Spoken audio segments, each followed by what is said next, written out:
I was living in New York, and I was at this trade show, and got approached by this person, and I signed. This is embarrassing to talk about. I don't talk about this. This is the embarrassing part. So then I signed with Elite New York, and did print and runway there for a minute, and then they sent me down to Wilhelmina, or sent me down to Miami, which is where I ended up in Miami, so I've been here for so long. And I signed with Wilhelmina and started doing print and runway, and then got into TV and film, and I think I shared some of that with you, Mm-hmm. and I wrote two screenplays, and doing that creative part was amazing. And a little, although I was depressed as hell, just Yeah. that whole world was weird to me after being military and disaster. I just didn't fit in. It was so weird, so weird. And I was so depressed through this, which is crazy when I should have been right top of my life, right? And it was just weird. I just didn't fit in. But I met some of the greatest people in my life when I was down there. Wink, wink. Mm, we're not saying her Anyway, name anymore. nope, nope, nope, nope, nope. Won't mention that color. Anyway, I got jokes. Anyway,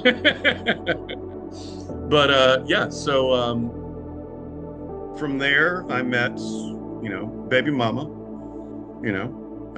Shockingly Colombian. I mean, that's what happens when you're in South Miami or South Florida, and they're all these Latinas are so beautiful, and then a hurricane hits up in Melbourne area, and my best friend with whom I made the movie I've shared with you Mhm. had moved to LA. He had daddy's money and he was able to go do that.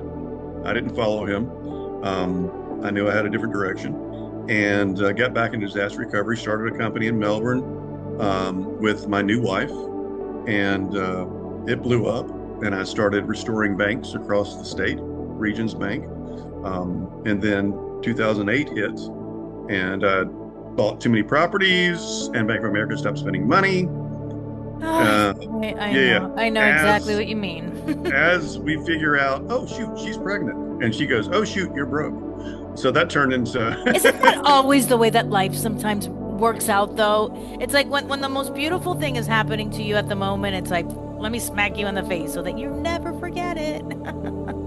that's the deal. So that's what happened. So yeah, so she takes off. I'm starting over. I'm faking resumes, learning new software I didn't know anything about, saying I'm an expert in, and pulled it off, and came back, and then headed south, chased my son. Although it did take me until I was 12 years old to get him back full time, but I do have him full time, and he's about to go to college.